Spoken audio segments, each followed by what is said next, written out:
Hey guys, welcome back to more family relationship drama stories. In this video, my smug stepmom announced that we are cut out of the will at my dad's funeral. Let's dive right into the video to see what happened. And the first one starts like this. My sister and I always had a good relationship with our father. Our mother had passed away when we were still in primary school, so he raised us for most of our lives. I'm not saying that we all had a perfect relationship with each other, but we were always there for each other when we needed support. His family had money, but he didn't want to rely on that to raise us, so he took a lot of jobs that paid well and worked on investments. By the time we were in middle school, he was able to get both me and my sister through college with what he had gotten. And yet, he was still the same dad that we had grown up with. The money he made was not changing a thing. He was the one we went to for help with homework and when we had bad days when we wanted to celebrate getting into college. As much as I missed my mother, I was glad that my father had become someone I could rely on. As my sister and I got older, we made sure to still keep our father in our lives. We went out to dinner twice a month to catch up when we got out of college and were starting our careers. We would visit on weekends when neither of us had anything to do to have a day full of movies or board games. It was fun when it was just the three of us, and I'll never regret the time we spent together. 3 years ago, my father sat us down and told us that he wanted to get into dating again. He was older, yes, but he wanted to find a connection with someone similar to the one he had with our mom. My sister and I encouraged it. We wanted him to be happy and did not realize that he had been keeping this missing piece of himself to himself. We would give him gentle ribbing when he told us about some of the dates he went on, tit for tat with the boyfriends and girlfriends me and my sister had, and he did let us know that there was one girl that he was really having fun with. When he described Rebecca, he made her sound as though she was heaven sent, a soulmate that he had the privilege of meeting before he lived out the rest of his life. When we met her, it was a little underwhelming. She was cordial to us, but we were closer in age to her than my dad was to her. It made me wonder what sort of dating sites or apps he had been using. Still, he was happy and I was not gonna rain on his parade. When they got married after a year of dating, we had a stepmother now that really did not give us the time of day. Again, my dad was happy though, and we didn't want to ruin what he had with Rebecca, as the two really seemed to love each other. He passed away 2 months ago. Me and my sister are still trying to cope with the grieving process, but we had an experience that no one grieving a loved one should. The funeral was a modest affair. My dad had already planned everything so that me, my sister and Rebecca did not have to take on any extra stress. I was thankful for it and it did make everything easier, so all me and my sister really needed to focus on was letting the rest of the family know. We told Rebecca to take her time since a lot of the family didn't know about her, and we would take care of that aspect. The day of the funeral was somber, but it was made a bit weird when Rebecca showed up in a designer black gown. She stood out like a sore thumb amongst the mourners, and a few people asked me if someone had hired an actor for the funeral. After my father was buried, Rebecca loudly proclaimed to us that we should not expect anything from the will and that we are basically cut out. Then a lawyer reached out to a bunch of family members to go over the will. I was surprised to see Rebecca at the meeting, since I did not think that my dad had enough time to write her into the will. But the lawyer proved me wrong, letting all of us know that my dad's entire estate and inheritance from his parents was going to Rebecca. She looked so smug about it, and I knew that there was something wrong about this whole situation. My sister pulled me aside after the meeting, upset that our dad did not acknowledge us at all in his will. I told her we would need to speak to Rebecca about it, and when we did, Rebecca acted like our father did not care about us at all. The smugness she had at the will reading was still there, and she practically bragged to us that she was the only one our father gave a damn about. She said that she would enjoy what he left her in his will to the fullest and would take trips to have the best experience that she could without her beloved husband. My sister and I decided that we would not dig deeper unless we had a lawyer. We found one that specialized in inheritance disputes and asked if he would look at the copy of the will we got from my father's lawyer.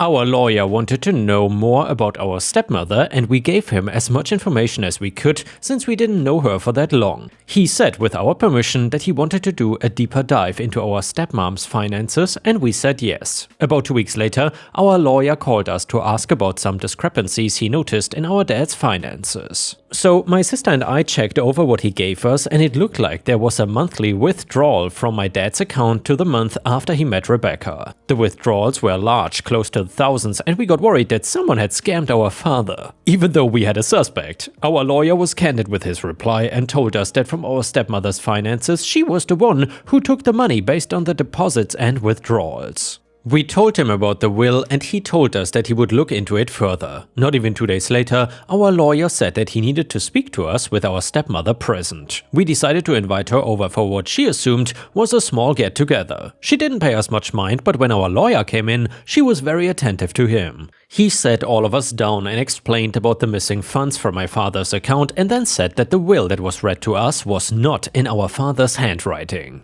I don't think my sister expected Rebecca to crack so easily, but that was all it took for her to crumble and beg us to forgive her. My sister and I didn't want to let her off so easily though, so we charged her with what we could. Fraud, forgery and theft still paid a hefty price in prison. So she confessed to it in court after what our lawyer was able to dig up, so her sentence was reduced, but not by too much. My sister and I were just happy that we were able to uphold our father's ideals in finding someone he actually cared about. Our father's lawyer found the most recent will, and with what we received from members of the community and others that my father had helped throughout the years, we wanted to honor his legacy. A lot of the money he left us was donated to charities that were never touched by Rebecca's influence. And here, ripe stars, I gotta say, I'm really glad that Rebecca got what she deserved, because changing the will of someone and essentially stealing the money of their children is really the lowest of the low. She absolutely got what she deserved. Either way, if you enjoy these relationship/family drama stories, then please don't forget to subscribe to the channel, because that would help me tremendously. Thank you so much. The next one is titled, Am I the a-hole for cutting my hair without telling my husband first? I, 29 male, was running some errands today and spontaneously decided to get a haircut. My hair was not that long, only to my chin, but it's been bothering me for a while now. It's not a drastic difference, just a little shorter and a more conveniently masculine style. I didn't even think about telling my husband, 41 male, before doing it. When I got home and he saw my new haircut, he immediately got pissed. I asked him if he liked it and he said he didn't. He asked what I'd been thinking cutting off my hair without talking to him first. I honestly didn't think it would be such a big deal, because it is just hair and it will grow back eventually. But when I told him that, he completely freaked out and said if I didn't care about it, I should just cut all of it off. I'm now locked in the bathroom until I shave my head. I'm honestly in a bit of a shock because I didn't expect this to escalate this way. I don't want to have to shave my head, but I also don't want to stay in the bathroom forever. Is it really such a big deal that I didn't talk to my husband beforehand? Update to the story, I decided that it's not worth to fight over this, so I'm just gonna shave my hair off. I kind of made it a bigger issue than it should have been anyway, and I'm sorry for wasting your time. Also, I'm not a woman. Update to the story. And by the way, ripe stars, let me know what you think about this. Would you need to tell your SO before you get a haircut? In my opinion, your SO should not really have much of a say in how you wanna get your haircut, but maybe that is just me. Either way, I got a haircut without talking to him about it first, and he got mad about it. So basically, he has always been a little neurotic about things like plans and giving him a heads up before I do anything, and he generally does not like it when I do things that he has not approved first. Like when I order something at a restaurant or when I make plans with people he doesn't know that well. But that's just how he is. I guess he's a micromanager and can be a little uptight about things, but I never took any of that as abusive. When I made a post on Reddit about our fight yesterday, a lot of comments said that he's abusive. I don't think I'm being abused though. He never gets violent with me or forces me to do things I don't want to. However, it got me thinking that maybe there are things I should look out for in case he ever changes. And here, ripe stars, let me know what you think about this one. Do you think the husband is acting normally? Do you think that OP is actually overreacting? Let me know in the comments. Update number 2, I just wanted to let you know that you were right. After what happened last month, things kept getting worse. Last night we had another fight that escalated, and after I was released from the hospital, I went straight to my sister's house. Tomorrow, her and her boyfriend are coming with me to collect some of my stuff. I would like to think that I would have left him without your comments on my last post, but I'm honestly not completely sure if I wouldn't have just tried to find excuses for his behavior, so thank you for that. And the next one is a revenge story. I live in an apartment building complex that has a shared parking lot between several buildings, but parking spots are rented separately and assigned to you because it is pay per month. I have 2 separate parking spots that I rent.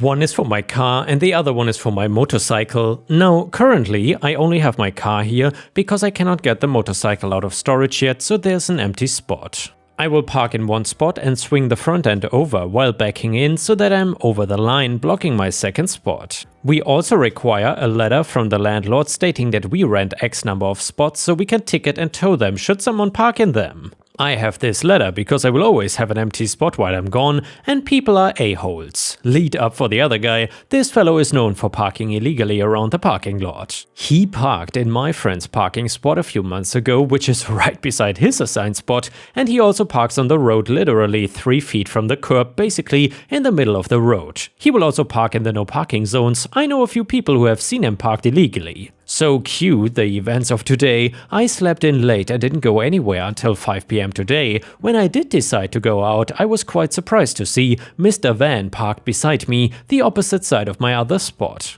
Now, I could care less if he was parked anywhere else, including beside me, but this guy does not know how to park. He will attempt to pull into a parking spot, but with the long wheelbase, it does not work that well. He should be backing into these spots. I used to drive a long wheelbase van. And when he pulled into the spot beside me, he managed to park diagonally with the back end of his van about 1 foot away from my car. This means that he was over the line by over 3 feet.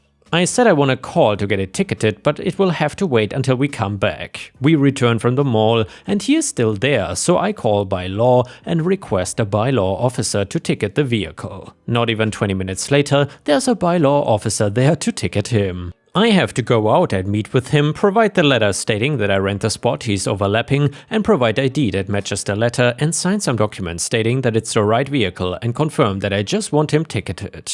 I explained to the bylaw officer that he was parked super close to me originally and he couldn't believe it. I told him that he always parks illegally and he didn't seem surprised by it. I'm guessing that he has ticketed it before. I could have had him towed, but figured this would be a good first warning. Next time though, I will get the vehicle towed. And the next one is a petty revenge story. So my older brother Ted, 42 male, has been living with my parents for the last 6 years or so, refuses to get a full-time job and refuses to help around the house. He is drunk half the time, known to sell a little weed and Xanax out of his bedroom window, which by the way is super disrespectful to my mom, and blames her for everything. He has at least 2 kids by 2 different women he has not seen in years. Last year, I bought my first house and since day one my parents and brother have been harassing me to let him move in with me. They say I have so much space and that I've already done enough for Ted and it was my turn now. Basically a constant nagging since 2023. This weekend though, I finally got sick of it and decided to send a message. I got a call last Tuesday with my parents demanding once again that I take in my brother and that my dad had a 3-day weekend coming up, so he had time to help him move. I said okay, fine, I'll do it, and gave them a list on conditions that Ted would have to follow to live here. Of course, they promised that he would do everything I said, BS, and we scheduled it for Friday. So Friday comes and they show up with 2 cars full of stuff, but guess what? I was not home. I take their call while I am having a beer a few blocks away. I tell them I got cold feet. Oh my, I'm so sorry, but I changed my mind and decided I could not go through with it. They huff and puff, but after a couple of hours of ignored calls, they go home. I call them Saturday to apologize for being such a coward, and after dwelling on it, I've decided they were right and I will let him move in. And as a token of my remorse, I even bought a mattress and a nice heavy bed frame as a moving in gift. I just took a picture of a random expensive mattress and bed frame at the local furniture store. My parents were instantly smitten with the photos. Oh, you guys like cherry wood? And I suggested that maybe Ted did not deserve such a nice gift and it would be better if Ted took their older worn out bed frame and mattress and I sent them home with the new stuff. Of course they took that offer, so on Sunday they show up again with not only all of Ted's stuff but also a large wooden bed frame with built-in drawers and a high backboard. And guess what? When they show up, I'm not home again. I ignore their calls for a good hour and finally tell them that I decided to change my mind again and hang up. They went ballistic but ultimately left again. We talked yesterday morning and I told my dad that I was sorry and I was wrong and he can move in. My dad freaked out and told me how in the hell he can ever believe that lie again, and I basically told him he cannot, so they should stop bringing it up. Edit, not gonna bother replying to all the people saying things like, why didn't you just say no, or this could be solved with a mature conversation. What part of harassing me over a year did you not understand? How many times do I gotta say no? 30, 40, 50 times? No does not work, and trying the same thing over and over again expecting a different result is just insanity. And yeah, Ripe Stars, I'm curious, if you would have been in this situation, would you have done the same thing as OP, or would you have handled this differently? Let me know in the comments, I'm very curious what you have to say. The next one is titled The Squirrel Colony. My neighbors have built an upcycled pallet-framed screen gazebo type thing on the other side of my 6-foot stockade fence. It's legally way too close to the property line for a structure, but I don't really object because it also affords a greater degree of privacy to my deck and my back door, and I have a pool and often wander scantily, so it works well for everybody pretty much. Now here is where I'm trying to figure out if I'm the a-hole. I got the full view from the second floor of my house and often watch the squirrels interact with the trees, the fence and his screened gazebo. And yes, I work from home, I don't get out much, so I take pleasure in watching the squirrels. The squirrels have been quietly dismantling the backside of his gazebo, first chewing and climbing up to their nest with pieces of curtain. I figured the squirrels needed a cozy blanket for the winter, and it was adorable to watch the squirrels scamper vertically with large chunks of fabric in their mouth. So I started leaving old wool unmatched socks for them on the fence, and well, I may have overdone it. I noticed the gazebo is now home to a very large squirrel colony, all sporting bits of wool fabric in their little multicolored nests in the eaves of their gazebo. Now to the dilemma. I find all of this increased scampering much more entertaining, but do I have an obligation to disclose to the neighbor that their gazebo is now a squirrel colony, or can I enjoy the delightful antics of happy squirrels? Update to the story. I found an adorable and super expensive lamb wool sweater that was accidentally, totally on purpose without regards to the consequences, laundered with towels and thus is even too small for my cat. Please don't ask how. Anyhow, it was warm before it was small, so when offered, the cohort gratefully accepted the donation. Added to the update, if you are wondering which brand, it had a delightfully embroidered symbol of a very elite white man sport that involves the usage of another mammal with 4 legs, which, despite the sweater entirely shrinking around it, somehow managed to maintain its perfect embroidery shape. So now, the squirrels, when their nest is unpacked, will appear to have had a custom knitted logo sweater of the finest fabric. And the final update to the story. After a delightful December snowfall and a closer inspection of Squirrel City squatting grounds, the owner of said upcycled pallet gazebo appears to have winterized 3 out of 4 sides with heavy-duty plastic, which has kept the squirrels out of those sides. As his structure is directly on the property line and abuts my 6-foot stockade fence, side note, in this neighborhood the tops of our stockade fencing sees more traffic than our actual ho-hum street. He was obviously unable to winterize the backside of said upcycled pallet gazebo. The residents of Squirrelville have helped themselves to a mostly sheltered place to ransack the curtains, that's all I can see, and now that I'm paying more attention, that upcycled pallet gazebo seems to be the spot from which they gather in sprints, drop their things, gather some more, and then bring it home at the end of the day up into their tree homes. And thus, I'm declaring myself not the a-hole, but leaving the post because I think it made people smile. And yeah, come on guys, obviously OP is not the a-hole here, because how can someone be an a-hole if they are helping these adorable little squirrels? Anyway, let me know what you think in the comments down below. The next one is titled Revenge is Sweet. I was with my family yesterday morning in Disney World's Hollywood Studios. We arrived before the park opened, they will let you in and you can get in line for a ride, but that's about it. We went straight to the relatively new and still quite popular Star Wars Galaxy's Edge section. We wanted to ride the Rise of the Resistance. The Disney app was reporting the estimate wait already at 45 minutes as we pulled into the park. When we made it to the line, there was a Disney employee carrying a sign that said "End of line." She was steadily walking us poured into the line, making it longer and longer. The estimated wait was 110 minutes at this point. My wife stepped out of line to go to the bathroom. While gone, the park and rides officially opened, so the line started moving pretty quickly. When she came back, she whispered to me, "I just saw someone cut in line. The guy behind her is making a big stink about it, but she's just ignoring him." As the lines looped back and forth, my wife pointed out who it was. Bertha had cut in front of a girl in a wheelchair being pushed by, I assume, her dad. My wife leaned close and whispered to him, "I saw her cut in line, and how she just ignored you. If you tell a cast member, what Disney calls employees, what she did, we will back you up." Jack responds, "No, I just want to make a point. I'm over it now." I could see in his face that he was not over it.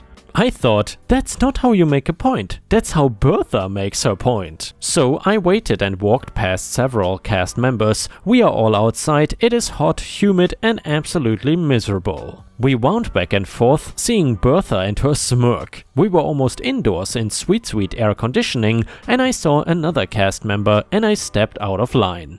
About 5 families back, there's a girl in a wheelchair. The family in front of the wheelchair girl cut in line. The line cutter is wearing Mickey Mouse ears with a veil and a flower print shirt. The employee repeated my story to me to make sure she understood and then stepped away. A few minutes later, we looped back past a very happy looking Jack. This time in an air-conditioned room, I asked him, "Where's your friends?" Jack responded, "I told the line watcher that she skipped and they skipped her out of line." Had Bertha gone to the end of the line when she got there, she probably would have only had to wait an extra 15 or 20 minutes. Because she didn't, she wasted about an hour in line and then got yanked out. And yeah, ripe stars, that is exactly what should happen to these damn line cutters at amusement parks. If you have ever been to an amusement park, I'm curious, what is your favorite one? Let us know in the comments. And yeah guys, with this we have reached the end of the video. However, if you cannot get enough of my content, please don't forget to subscribe to the channel to not miss any of my daily uploads. And also check out my podcast by searching for Ripe Stories on Spotify, Amazon, Audible and other podcast platforms. You will often find exclusive episodes and early access to new content. Furthermore, please check out my Patreon by going to patreon.com/ripeyoutube or my YouTube membership program for even more exclusive stories. Thank you so much, and I will see you again tomorrow.